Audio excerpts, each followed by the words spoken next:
Mutiara Hikmah Official, menyingkap hikmah di balik sunnah.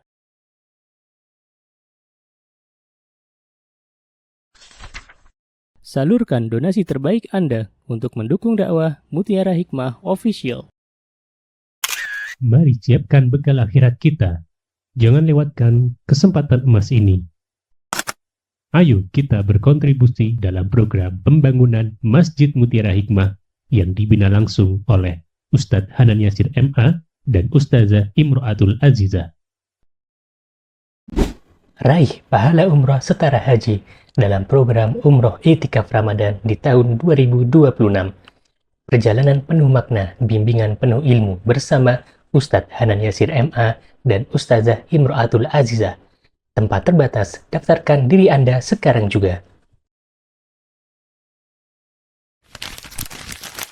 Jangan lewatkan sensasi umroh full faidah plus daurah fikih hijrah di bulan Syawal tahun 2026 bersama Ustadz Hanan Yasir MA dan Ustazah Imro'atul Azizah.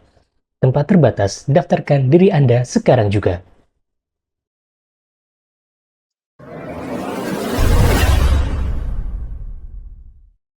Hari ini insya Allah kita akan membahas hadis yang ketiga, yaitu tentang merenungi akhirat atau ambisi terhadap dunia. Boleh dibacakan Mbak Tias, silahkan.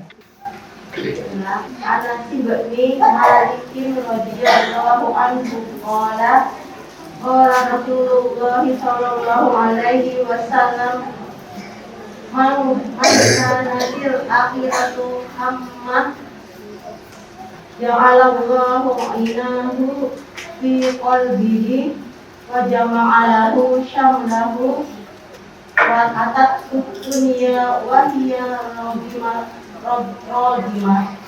Waman kana fid dunya hamma ja'alallahu faqarahu baina ainaihi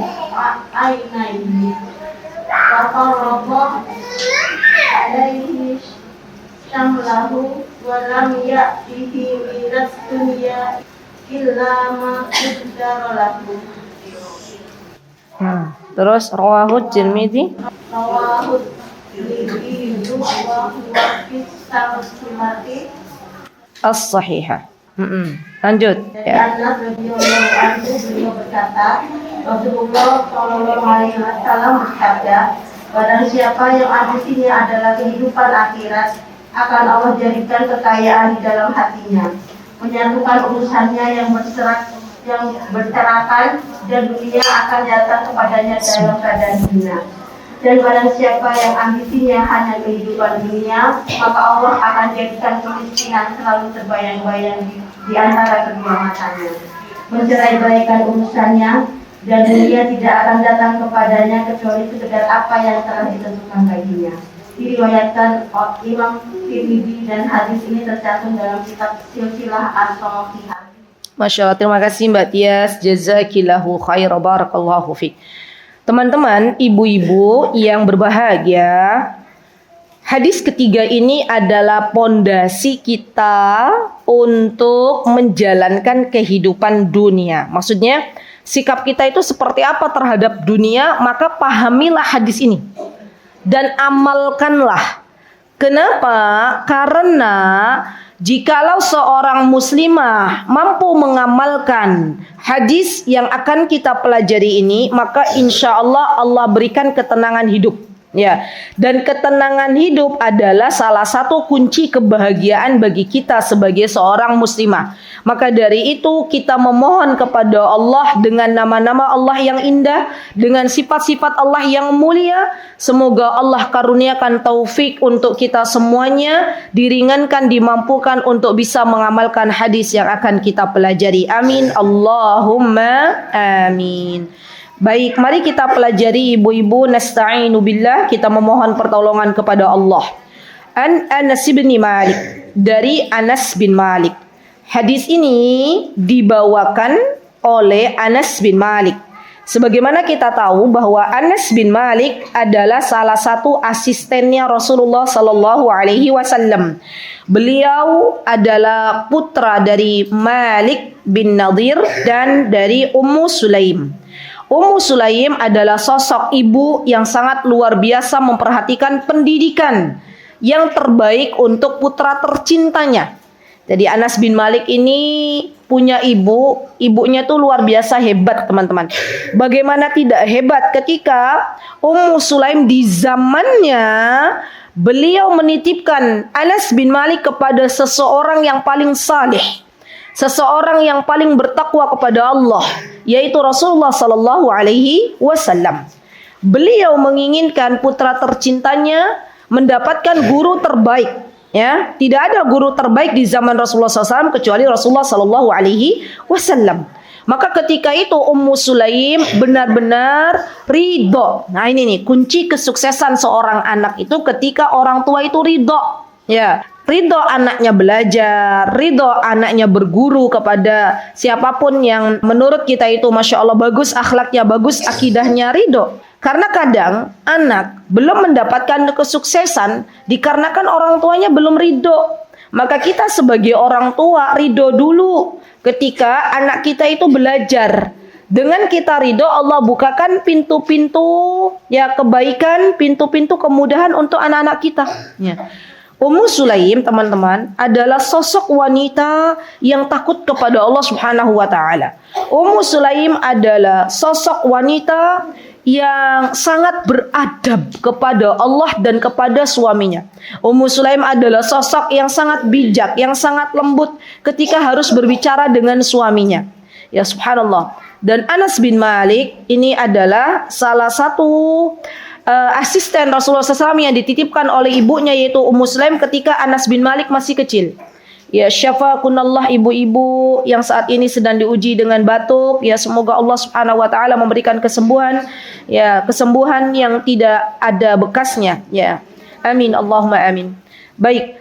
Maka dari itu ibu-ibu bahwa tugas kita sebagai orang tua adalah meminta dulu kepada Allah agar Allah karuniakan kepada kita kelapangan hati, agar Allah karuniakan untuk anak-anak kita guru-guru terbaik. Ya, baik. Kemudian Anas bin Malik berkata, qala Rasulullah sallallahu alaihi wasallam. Ya, beliau menyebutkan apa yang disabdakan oleh Rasulullah sallallahu alaihi wasallam. Teman-teman yang masih di belakang para pengurus boleh merapat ke sini. Ke depan. Ayo. Para pengurus itu insya Allah harusnya dapat tempat yang bisa mendengarkan karena mereka dari tadi sibuk ngurusin kita ibu-ibu. Ya, sini. Depan. Sisi selatan boleh, berarti selatan utara, ya. Boleh silakan. Ya. Ya, sudah dipersilahkan loh, monggo. Karena pengurus itu teman-teman kerjanya dari kemarin ya, dari jauh-jauh hari malah ya. Baik, sudah semuanya?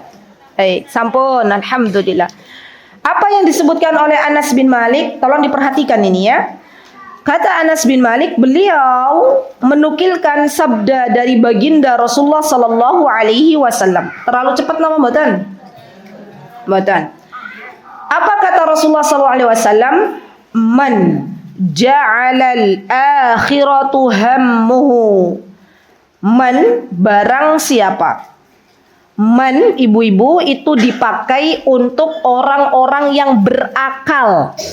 Bedanya dengan ma dalam bahasa Arab itu dipakai untuk yang tidak berakal atau benda mati, itu ma. Kalau man itu dipakai untuk orang-orang yang memiliki akal. Berarti ketika Rasulullah sallallahu alaihi wasallam bersabda man, artinya adalah orang, ya. Man itu artinya adalah orang.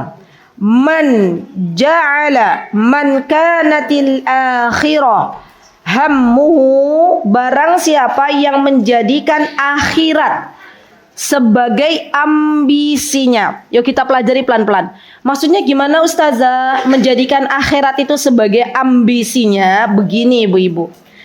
Kita hidup ini diciptakan oleh Allah Subhanahu wa taala untuk beribadah kepada Allah Subhanahu wa taala. Sepakat apa sepakat? Sepakat. Untuk apa kita hidup, Bu? untuk beribadah. Allah Subhanahu wa taala berfirman, "Wa ma khalaqtul jinna wal insa illa liya'budun." Tidaklah aku ciptakan manusia dan jin kecuali untuk beribadah. Sepakat ya? Baik. Maka fokus kita, kalau ambisi kita akhirat di dalam kehidupan dunia yang hanya sebentar ini, fokus kita adalah untuk ibadah. Nah, Ustazah, ibadah itu seperti apa? Kan gitu nanti ibu-ibu tanya tuh. Ibadah itu cakupannya luas.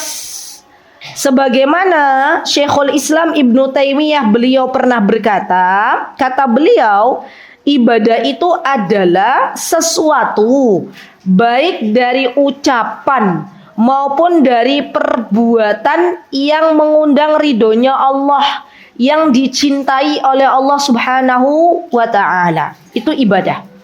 Jadi baik dari ucapan maupun dari perbuatan yang Allah tuh suka gitu loh. Nah itu ibadah tuh. Nah, contoh misalnya ucapan.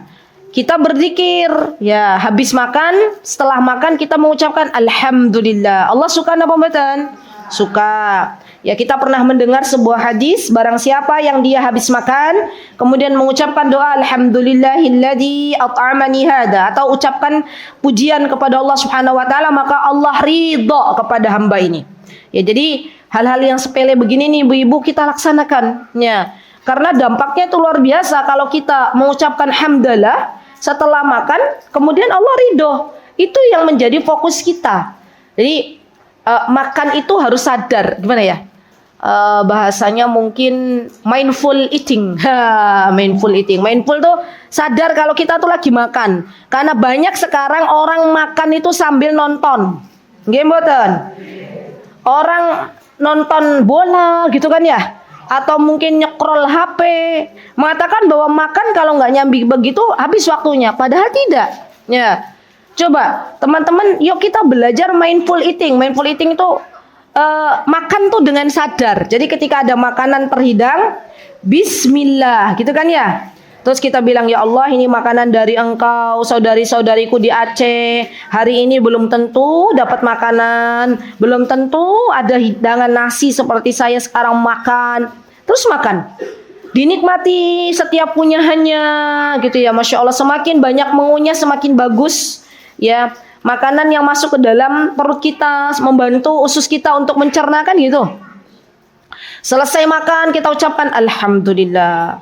Beda nggak bu rasanya orang yang makan seperti itu disadari betul dengan orang yang makan asal makan dah gitu. Kira-kira beda nggak rasanya itu? Beda. Yang pertama dia sadar menikmati setiap suapan itu nikmat dari Allah. Yang kedua hanya sekedar prioritas saja, yang penting kenyang. Subhanallah. Maka penting bagi kita untuk bersyukur kepada Allah dari apa yang kita makan. Masya Allah. Ya, jadi fokus kita itu ibadah. Bahkan Masya Allah ya teman-teman. Kalau kita makan itu dengan sadar, ya tadi mindful eating itu, maka makanan yang masuk ke dalam tubuh kita itu akan berpahala di sisi Allah Subhanahu wa taala. Contoh, misal, ini saya berikan contoh yang real ya dalam kehidupan biar cepat dipraktekkan gitu ya. Misal kita makan apa ibu-ibu yang disukai makan apa? Makanannya sebutkan yang sehat dan thayyib. Makan apa? Waduh, ustazah makan opo ya? Makan apa? Soto. Ya, soto jarene ya, nggih. Buah apa? Telur. Oke, baiklah. Wah, ini udah mulai nih ya. Ketika kita makan soto itu kan ada dagingnya ya. Situ ya, ada proteinnya, makan telur, makan buah, ada vitaminnya. Maka katakan pada diri kita teman-teman, ya Allah, saya tuh lagi mau makan nih, makanan yang masuk ke dalam tubuhku ini ya Allah, semoga Engkau jadikan sebagai sarana untuk biar saya ibadahnya lebih kuat. Masya Allah, itu ibadah. Sudah, jadi nggak ada yang sia-sia. Makan kita jadi ibadah. Masya Allah, berarti kan fokusnya ke akhirat. Bukan lagi fokus dirasa. Banyak sekarang orang-orang itu mengejar makanan, pergi kulineran hanya dirasa aja. Rasanya enak, kayak mana tuh, gitu kan? Wih, rasanya tuh luar biasa, cuman dirasa aja. Ya, Jadi kita mulai sekarang ya, karena kita sudah belajar, ibu-ibu jadikan makan kita itu sebagai sarana untuk mendapatkan ridhonya Allah. Mulai sekarang kalau makan itu ya kita rasakan betul, ya, Masya Allah, dan insya Allah itu jauh lebih menyehatkan. Baik, jadi fokus kita adalah untuk beribadah. Kemudian ibu-ibu tadi dari perkataan bisa berzikir. Tadi berzikir mengucapkan hamdalah setelah makan. Misalnya contoh realnya. Atau dari perbuatan. Ya, contoh ibadah perbuatan, perbaiki sholat kita, ya.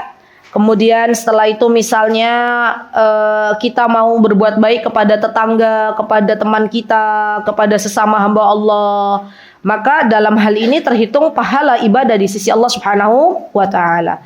Jadi fokus kita, orang-orang yang punya ambisi akhirat itu adalah orang-orang yang fokusnya adalah amal solih. Ya, fokusnya amal solih. Kenapa? Karena dia tahu bahwa hidupnya dia itu hanya sebentar. Jadi memaksimalkan waktu untuk menyibukkan dengan berbagai macam amal solih. Kaidahnya begini, ibu, kaidahnya. Orang yang sudah menyibukkan dirinya dengan amal solih, maka nggak ada waktu lagi untuk bermaksiat. Sudah, nggak punya waktu lagi udah. Ya, karena yang ada di pikirannya tuh gini. Ya Allah, saudariku yang lagi kena bencana. Ya Allah, gimana ya Allah? Apa yang bisa saya bantu? Gitu ya. Ya Allah, saya nggak punya uang, minimal saya bisa mendoakan, gitu loh.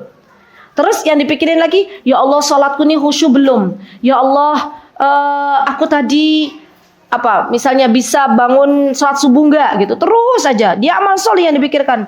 Ya Allah, aku sudah menjadi ibu yang terbaik belum buat anak-anakku, gitu ya. Sudah menjadi istri yang terbaik belum buat suamiku. Terus saja amal soleh. Kalau subhanallah ibu-ibu, percayalah, perempuan itu didominasi dengan perasaan. Kalau pengen perasaan itu tidak mendominasi kita, maka sibukkan dengan amal soleh dan sibukkan dengan ketaatan kepada Allah. Sibukkan dengan ilmu, maka niscaya perasaan itu akan lebih tidak mendominasi kita. Ya, wanita-wanita yang seringkali terkena kesehatan mental, itu disebabkan karena banyaknya waktu luang. Bingung mau ngapain, akhirnya mikir yang enggak. Mikir nanti lek kepiye. Nah, lek kepiyenya itu loh, yang kadang bikin orang jadi nyesek. Sesuatu itu ibu-ibu dijalankan, bukan cuman dipikir. Kan itu ya. Jadi kadang kita itu salah kaprah, ya, memikirkan sesuatu yang belum terjadi, pada itu yang akan memberatkan kehidupan kita. Baik, sampun. Kemudian prioritas kita tadi fokusnya dalam ibadah, ya. Berarti bukan hanya kesenangan sesaat, ya. Dan orang-orang yang memiliki fokus untuk ambisi ke akhirat, maka langkah pertama. Nah, ini nih langkahnya realnya, ya. Langkah pertama orang-orang yang pengen yang menjadikan himmahnya, ambisinya terhadap akhirat adalah langkah pertama adalah meluruskan niat. Sebelum dia beramal, sebelum dia berucap, tanya pada diri kita, untuk apa kamu beramal? Apakah saya beramal ini untuk mendapatkan ridho dari Allah, atau justru ingin mendapatkan pujian dari manusia? Sudah. Meluruskan niat itu bagian dari ibadah. Meluruskan niat itu bagian dari perintah yang diperintahkan oleh Rasulullah SAW. Dan pahala itu berbanding lurus dengan niat. Innamal a'malu binniyat wa innamal likulli imri'in ma nawa. Faman kanat hijratuhu ila Allahi wa rasulihi fa hijratuhu ila Allahi wa rasulihi. Wa man kanat hijratuhu lid-dunya yusibuha imra'atin yankihuha fa hijratuhu ila ma hajara ilaihi. Kan gitu ya ibu-ibu ya. Panjenengan datang ke majlis ilmu ini niatnya apa? Contoh, Ustazah, saya ini tahu majlis ilmu itu, bertolabul ilmi itu bagian dari kewajiban. Maka saya datang untuk mencari ridhonya Allah, agar dimudahkan jalannya menuju surga, agar menghilangkan kebodohan dalam diri saya. Oke, lulus, bagus. Tapi ada kalanya setan membisikkan, kamu datang ke majlis ilmu tuh biar bisa dianggap seorang penuntut ilmu oleh tetanggamu, oleh temenmu, gitu. Misalnya, contoh, kamu datang ke majlis ilmu itu, misalnya apa Bu? Misalnya, biar bisa ketemu bestimu. Nah, ya lama nggak ketemu bestinya, terus janjian, nanti kita ketemu ya di pengajian, gitu ya. Terus ada bestiku datang dari Jakarta nih, datang itu kan berarti niat yang salah. Ini buatan ibu-ibu. Atau ada orang datang ke majlismu bukan karena niatnya karena Allah, tapi niatnya apa? Misalnya mengisi waktu luang. Misalnya, daripada aku nggak ngapa-ngapain gitu ya, datang berarti kan itu niat yang sesuatu yang seharusnya kita tuh bisa dapat pahala yang banyak gitu loh. Nah, maka penting untuk kita meluruskan niat, karena niat itu berbanding lurus dengan pahala. Baik. Dan dalam setiap urusan tadi makan untuk beribadah biar badannya kuat, olahraga. Nah, itu zaman sekarang banyak ibu-ibu terutama di kota-kota besar yang menjadikan olahraga tuh cuman mungtok ikut-ikutan tok, rame-rame. FOMO. Tahu FOMO nggak? FOMO ki mung ikut-ikutan doang. Yang lagi viral-viral ki diikutin trennya. Ibu-ibu tahu olahraga apa yang lagi viral? Padel. Ada lagi yang angkat beban tuh angkat beban. Oh, ya, ini katanya lagi tren gitu ya. Ada lagi yang ikut panahan tadi gitu ya, ikut lagi tren.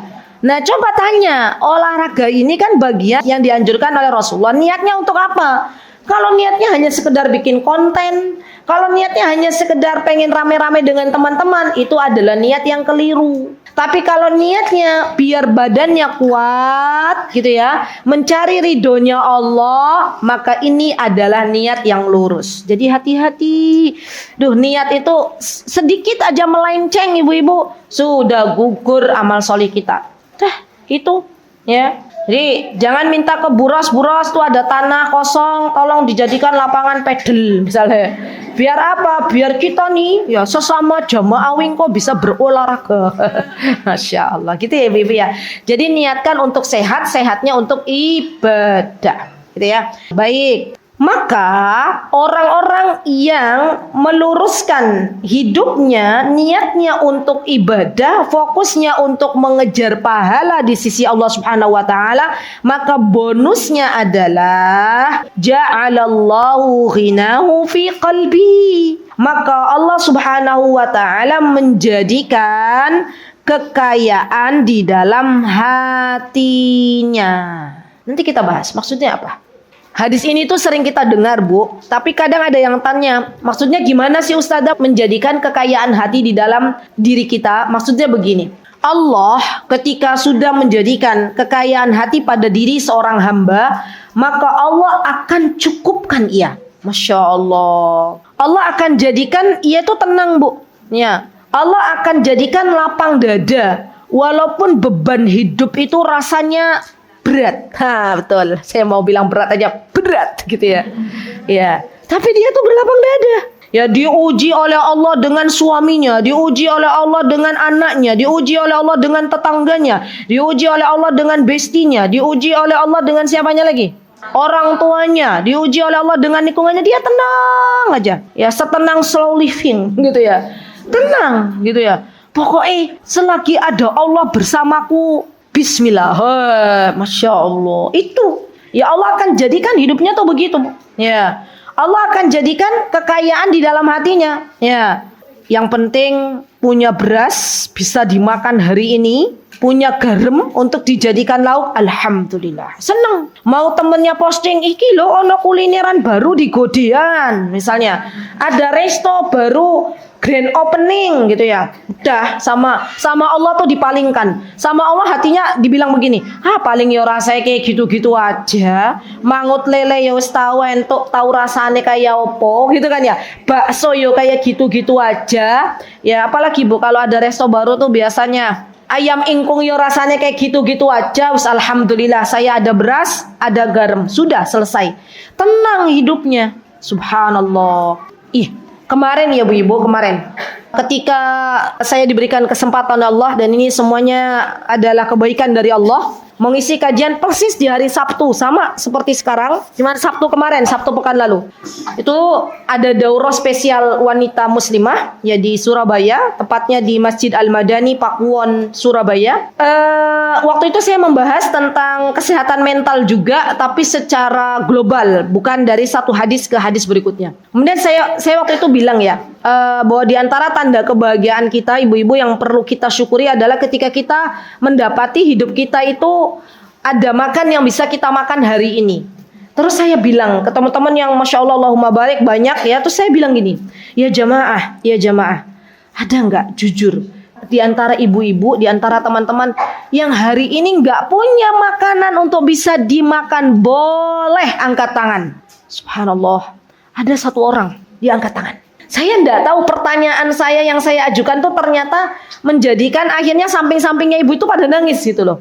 Bahkan Masya Allah, terus saya bilang, baik Bu, saya catat nomornya. Kalau saya bilang ke panitia nanti tolong dipantau ibu ini. Kalau ada makanan dari ada door prize itu tolong kasih gitu ya. Terus nanti dipantau ibu ini. Ya dipantau maksudnya dibantu gitu ya. Masya Allah. Terus salah satu panitia kajian bilang ke saya ketika mengantar saya ke rumahnya, ya Allah Ustazah, selama ini tuh kami kadang kurang peduli gitu loh. Maksudnya dikira tuh di zaman sekarang tuh nggak ada lagi orang yang nggak punya makan untuk bisa dimakan hari ini. Ternyata masih ada ya orang yang nggak punya makanan gitu lah untuk bisa dimakan hari ini. Masya Allah. Baik teman-teman, di sini ada yang nggak punya beras untuk bisa dimakan nanti siang? Boleh angkat tangan? Ada? Nggak apa-apa kok. Boleh angkat tangan? Ada? Nggak punya beras, nggak punya uang, maksudnya bukan nggak punya beras habis di rumah, nggak ada uang untuk beli, berarti kan ada. Atau ya Allah makan siang ini nanti aku dengan apa gitu, ada nggak? Benar-benar ada nggak? Jujur. Semuanya punya? Alhamdulillah, Masya Allah. Berarti apa yang kita gelisahkan? Makan ada, gimana? Nggak ada yang perlu kita gelisahkan. Alhamdulillah, ya nggak? Alhamdulillah. Subhanallah, jangan ada rasa ketakutan ibu-ibu. Karena nanti orang-orang yang ambisinya dunia, ya dia akan paranoid, dia akan takut miskin. Ya, tapi orang-orang yang ambisinya akhirat, maka Allah akan berikan kecukupan dalam hatinya. Dia lihat suaminya, alhamdulillah, engkau masih berikan hamba seorang suami, pasangan hidup, alhamdulillah. Dia lihat anaknya, alhamdulillah ya Allah, terima kasih ya Allah, alhamdulillah, engkau telah memberikan kepada hamba seorang anak. Di saat lain teman-teman ada yang belum diberikan mong-mongan. Dia bersyukur terus gitu loh, Masya Allah, alhamdulillah, alhamdulillah. Baik. Kemudian, nah ini nih, Allah berikan, Masya Allah, kecukupan dan rasa qanaah. Qanaah itu apa sih ibu-ibu? Mungkin kita sering dengar qanaah gitu. Qanaah itu merasa cukup dengan apa yang Allah beri kepada kita. Cukup, dah. Alhamdulillah. Alhamdulillah. Ketika Allah berikan kepada kita tangan untuk bisa menulis, alhamdulillah. Ketika Allah berikan kepada kita mata untuk bisa melihat, alhamdulillah. Ketika Allah berikan kepada kita telinga untuk bisa mendengar, alhamdulillah. Maka ini yang akan menjadikan hidup kita lebih tenang. Dan kebahagiaan itu tidak bisa dibeli dengan harta. Ada banyak orang-orang yang diberikan hari ini harta oleh Allah, tapi ternyata hidupnya nggak pernah tenang. Ada aja. Ya ini nanti dampak dari terlalu berambisi terhadap dunia. Baik. Kemudian bonus yang kedua, ketika seseorang ambisinya akhirat, selain ia mendapatkan ketenangan hidup, merasa cukup, maka yang kedua adalah wajama'alahu syamlahu. Apa artinya wajama'alahu syamlahu? Dan Allah Subhanahu wa taala menyatukan urusannya yang berserakan. Subhanallah. Saya tanya kepada ibu-ibu, di dunia ini ada nggak urusan yang perlu kita kerjakan? Banyak. Urusan apa yang paling berat menurut ibu-ibu? Dalam hal apa?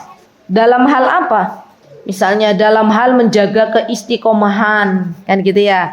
Atau dalam hal apa? Mentaati suami misalnya. Atau dalam hal mengatur menu makan misalnya. Apalagi misalnya mendidik anak, Masya Allah. Atau apa lagi? Bermuamalah dengan tetangga misalnya ya. berbakti kepada orang tua. Nah, itu kan urusan ya. Atau mungkin ada yang berbisnis, berarti urusannya dalam menjalankan bisnisnya, usahanya, dagangannya, kan gitu. Nah, atau apalagi ibu-ibu misalnya? Udah cukup. Dalam dunia persawahannya. Nah, karena ibu-ibu di sini yang hadir juga ada ya berprofesi sebagai petani punya sawah, kan itu urusan yang harus diurus. Gimana? Masa ya punya sawah mau dibiarin? Kan pasti ada sesuatu yang harus diurusi. Ya baiklah.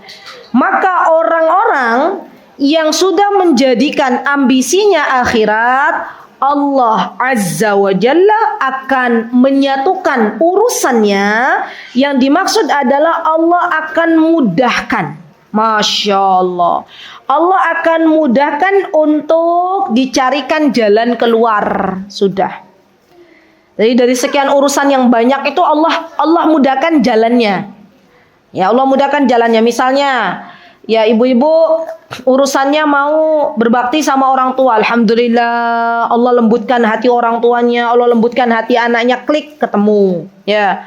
Mau berbakti sama suami, alhamdulillah Allah berikan kemudahan untuk berbakti. Kalaulah suami belum sesuai dengan harapan, Allah berikan kesabaran, kelapangan dada, klik ketemu. Ya.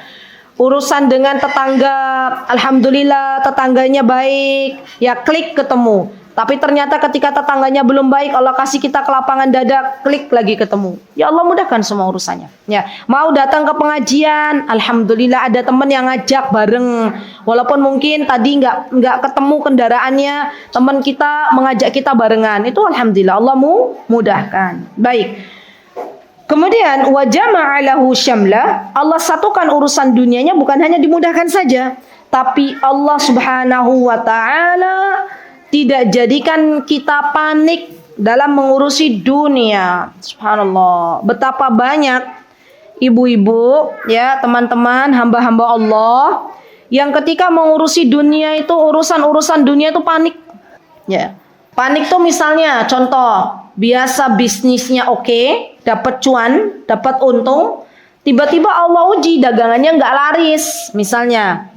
Maka ketika Allah Azza wa Jalla satukan, Allah permudah urusannya, ketika dapat ujian begitu tuh, dia tidak langsung akhirnya menyerah. Ya Allah, ya sudah saya udah ikhtiar. Ya ikhtiar kita itu terbatas, ya sudah. Ya cukup tawakal kepada Engkau, dan akhirnya di kemudian hari ada yang borong dagangannya, misalnya. Nah, kan itu kan sesuatu yang kita tidak pernah menduga sebelumnya.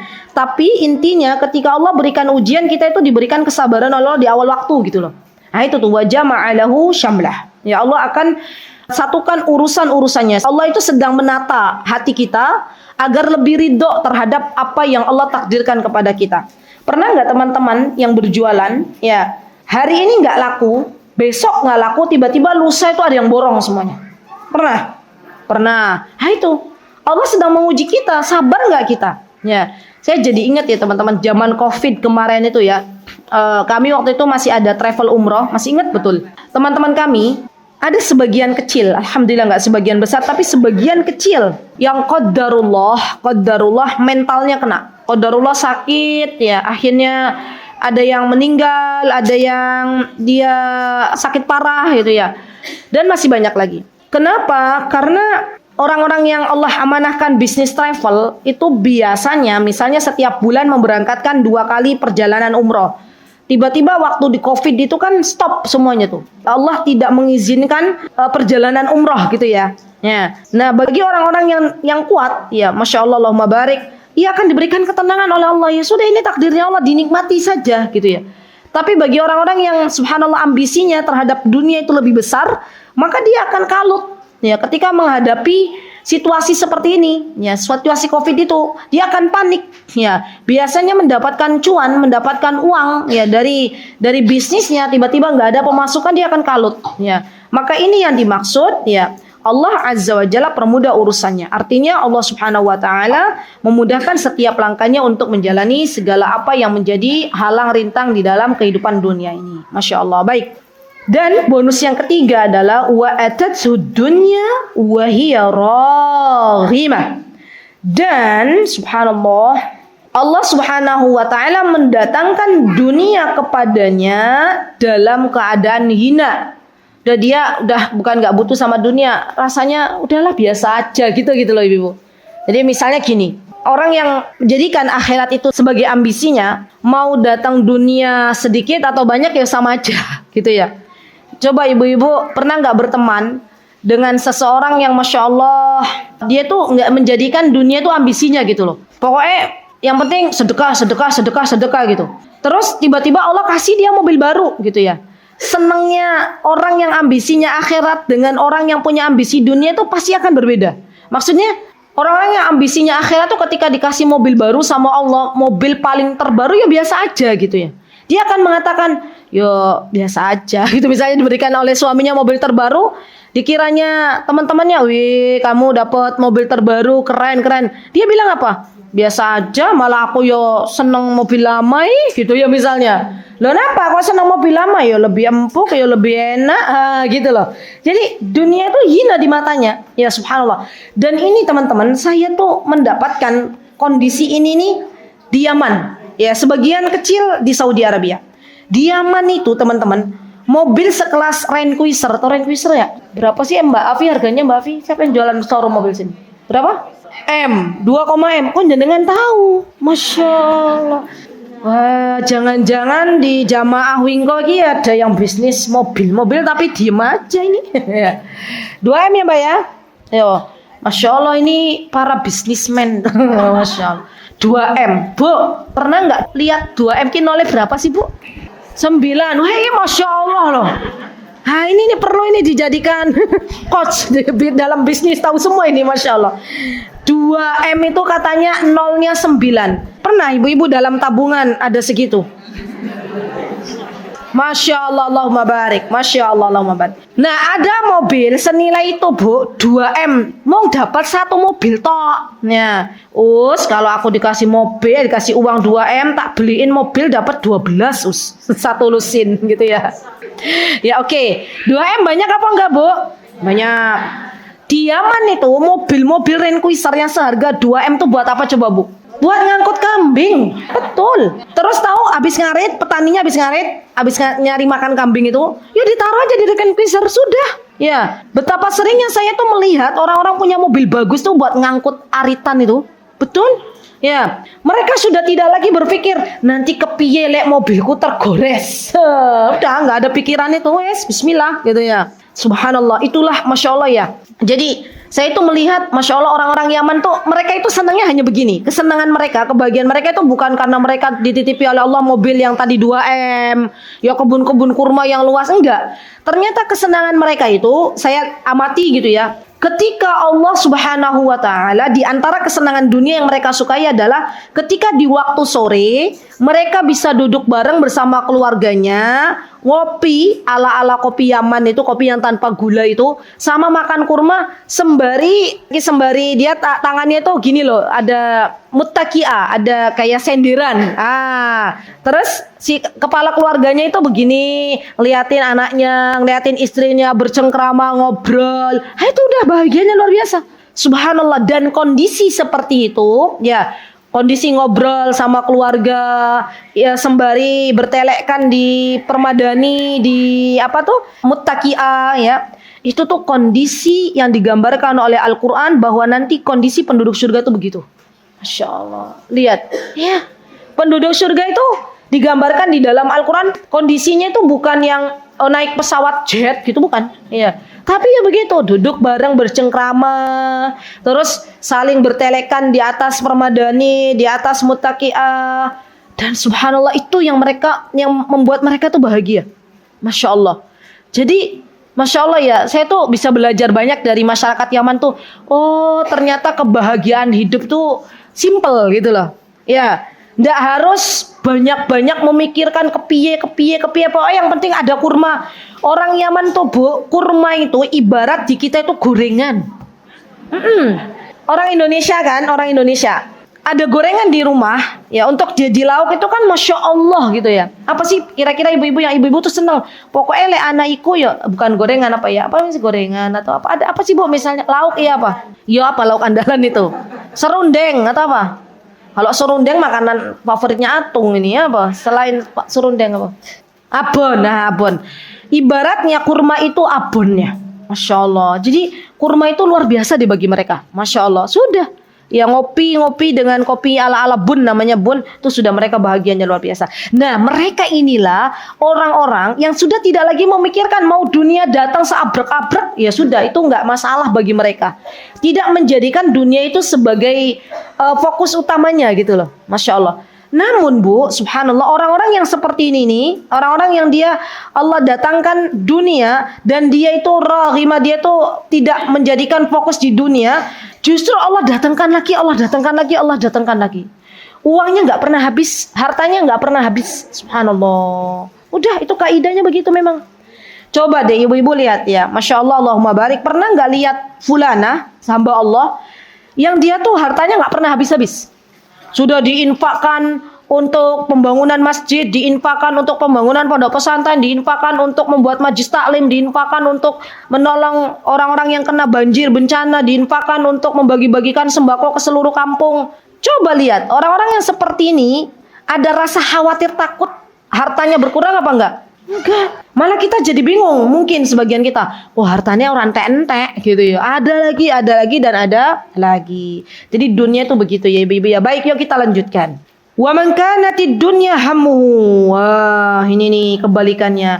Barang siapa yang menjadikan dunia itu sebagai ambisinya.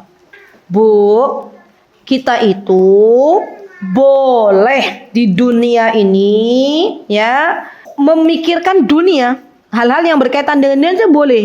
Tapi yang nggak boleh itu adalah menjadikan tujuan utama kita, fokus utama kita dunia. Itu yang boten pareng. Misalnya bagaimana ustazah berambisi kepada dunia? Contoh ya. Menjadikan dunia itu sebagai tujuan utama, bukan sarana. Ya, contohnya itu. Contohnya misal, ada orang yang rela meninggalkan kewajiban kepada Allah demi mengejar dunia. Misal, udah datang waktu sholat, dia rela meninggalkan sholat hanya untuk mengejar dunia. Kira-kira ada apa enggak di masyarakat kita? Misalnya apa Mbak Tias? Banyak itu misalnya apa? Orang yang di sawah kadang lewat-lewat katanya gitu ya. Lewat-lewat sholatnya. Atau misalnya apa? Misalnya apa? Hah? Oh, kirab-kiraban gitu ya. Atau misalnya lagi jadi panitia jagungan, nikahan, mantenan gitu kan ya. Itu kan datang waktu sholat, nanti aja di jamak. Padahal itu kan nggak boleh ibu-ibu. Ya, ingat ya, sholat itu kaidahnya tepat pada waktunya dan boleh di jamak, boleh di qashar manakala safar. Jadi kalau misalnya pernikahan ini perlu saya luruskan ya, pernikahan ya dengan dalih menjadi panitia pernikahan, menjadi manten, sholatnya di jamak, sholatnya di qashar, itu bukan aturan dari Allah. Ya, ingat itu. Ya, jangan jadikan ambisi kita dunia untuk meninggalkan kewajiban kita. Ya, atau misalnya begini, kita mau menuntut ilmu nih, kita mau datang menuntut ilmu, itu kan kewajiban ya ibu-ibu ya. Tapi kita nggak usah lah. Aku punya dagangan ya, nanti kepiye daganganku gitu ya.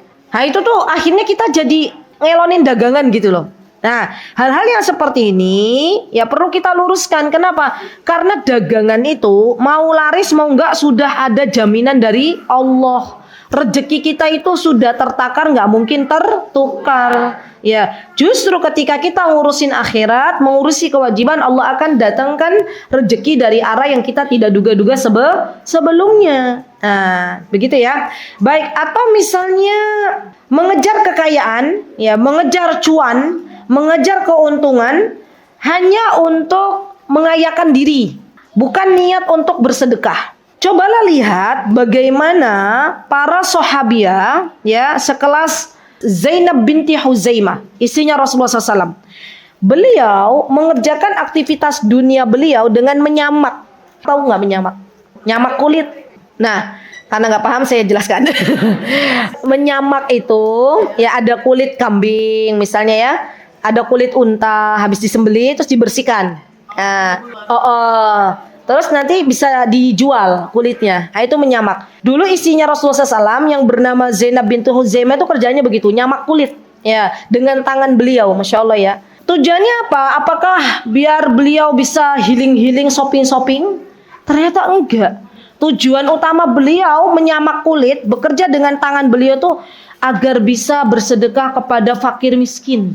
Masya Allah. Makanya Zainab binti Huzaimah itu diberikan julukan Ummul Masakin, ibunya orang-orang miskin. Subhanallah. Jadi boleh nggak Ustazah kita sebagai wanita, jika diizinkan oleh suami kita bekerja, maksudnya bekerja itu kita misalnya berdagang, boleh silakan, tapi niatkan dagang yang kita kerjakan tuh bukan untuk memperkaya diri, tapi untuk bersedekah. Wanita ini butuh sedekah yang banyak, ibu-ibu. Kenapa? Karena perintah dari Rasulullah SAW. Apa kata Rasulullah SAW? Aku diperlihatkan nerakanya Allah dan kebanyakan mayoritasnya adalah para wanita. Rasulullah mengatakan, "Fatasaddaqna, bersedekahlah kalian," gitu loh. Jadi niatkan apa yang kita cari dari dunia itu diantaranya untuk banyak-banyak bersedekah. Baik. Kemudian misalnya nih, yang tadi orang yang berambisinya terhadap dunia, dia bekerja untuk mengejar dunia, tapi niatnya agar tampak sukses di mata manusia. Banyak nggak kira-kira? Iya. Apa tuh namanya, validasi atau flexing? Gitu ya. Tahu flexing nggak? Ya itu pamer. Pokoknya aku kejar dunia biar bisa beli mobil listrik. Yang lagi sekarang lagi tren gitu ya. Terus habis itu difoto jadikan profil gitu ya.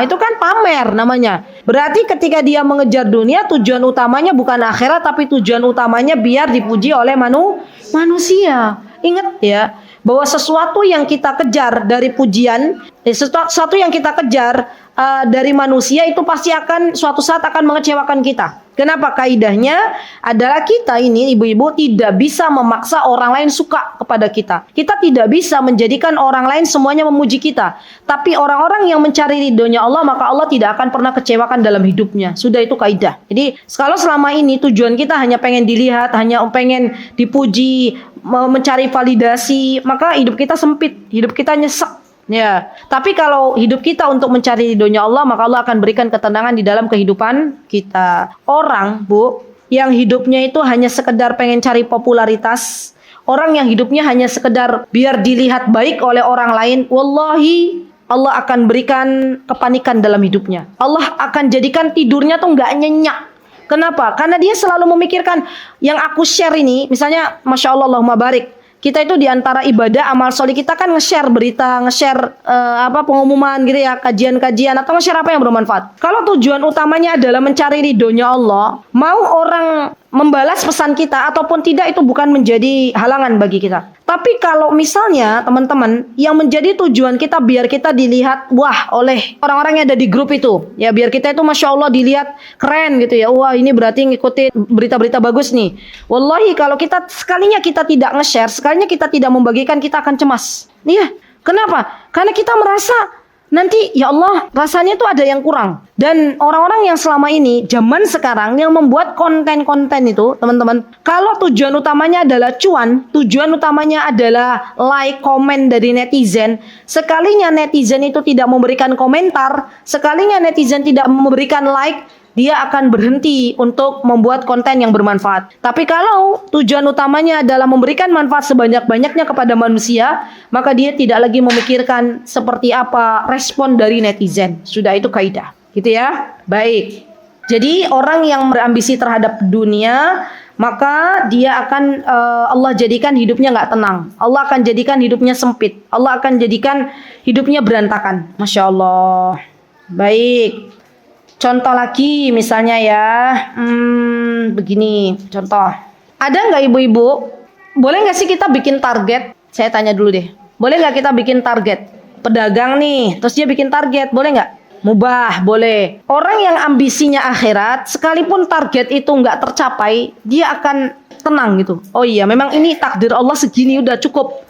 Orang yang ambisinya dunia, ketika target yang dibuat nggak mencapai, dia akan apa? Cemas. Dia akan panik, hidupnya nggak tenang lagi. Ya itu subhanallah, ada perbedaan di dalam keduanya. Maka dari itu kata Rasulullah, "Mangkanatid dunya hamuhu," barang siapa yang ambisinya adalah dunia, ja'alallahu faqrahu baina ainaihi. Nih Bu, jelas. Orang yang ambisi terhadap dunianya semakin besar, baik untuk mencari kepopuleran, baik untuk mencari pujian, baik untuk mencari dunia yang gak pernah ada habisnya, maka Allah akan jadikan kefakiran di depan matanya.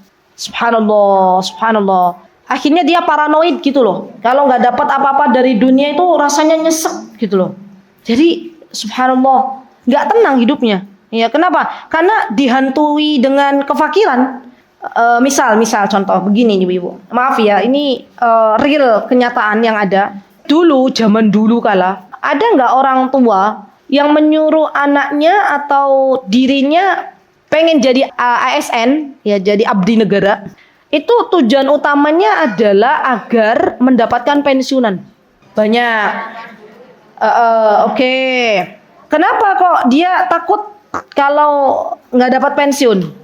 Karena dihantu-hantui, maksudnya dihantui itu di paranoid, nanti kalau aku tua dari mana rezekinya gitu, dari mana uang buat makan. Nah itu tuh nanti Allah jadikan begitu.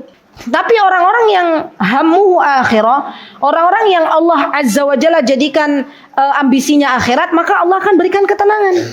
Allah akan berikan pada dirinya, misalnya ada keinginan, nanti masa tua aku piye yo. Terus kata Allah begini, tenang selagi kamu bertakwa gitu ya. Pasti aku akan beri rezeki dari arah yang tidak terduga.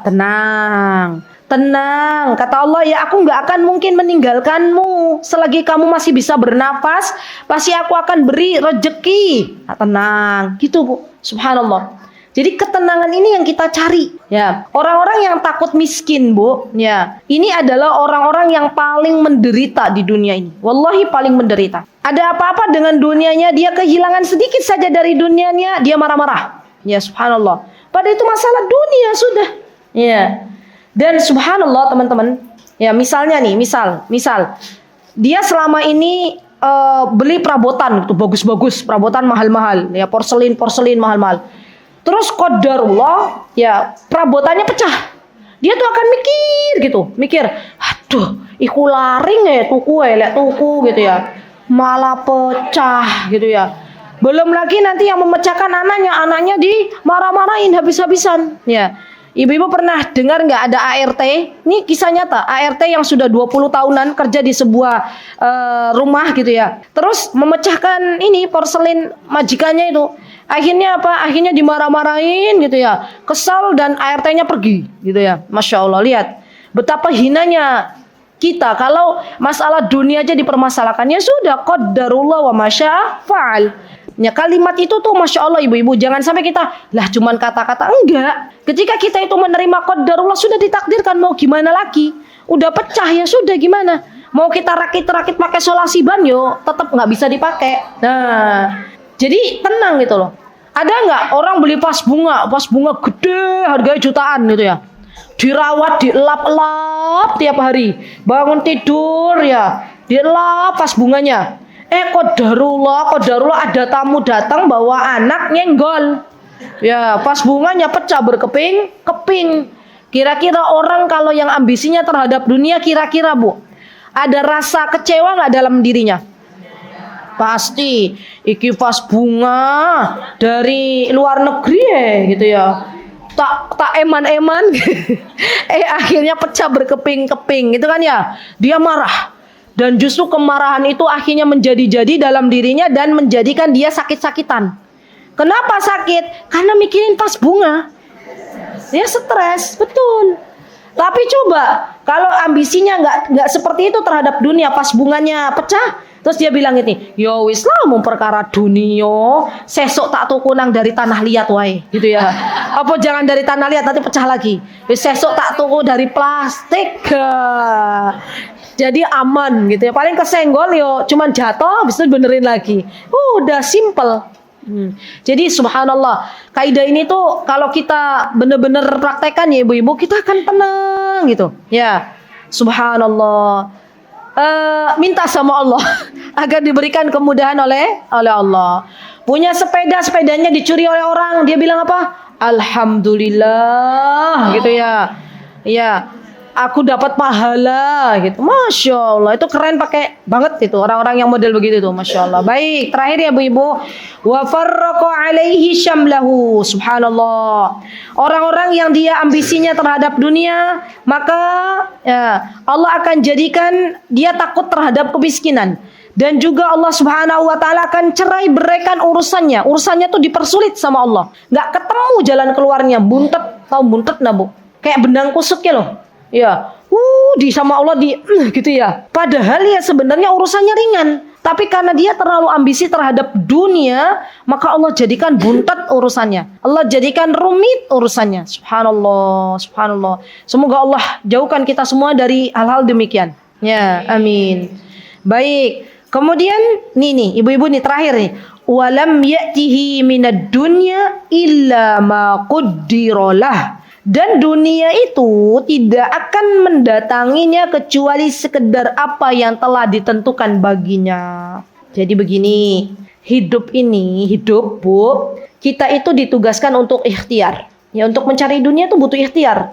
Orang kalau mau makan, ya suami kita harus mencari nafkah keluar. Ya, boleh silakan cari dunia. Ya, tapi tidak menjadikan dunia itu sebagai ambisinya. Ya, dan subhanallah orang yang dia sudah mencari nafkah, maka dia akan mendapatkan dua kemungkinan. Kemungkinan pertama memang jatahnya sudah segitu, ditulis sama Allah rezekinya sudah segitu, maka Allah akan beri. Karena itu janji Allah. Ada yang kedua, dia mendapatkan rezeki dari arah yang tidak diduga-duga.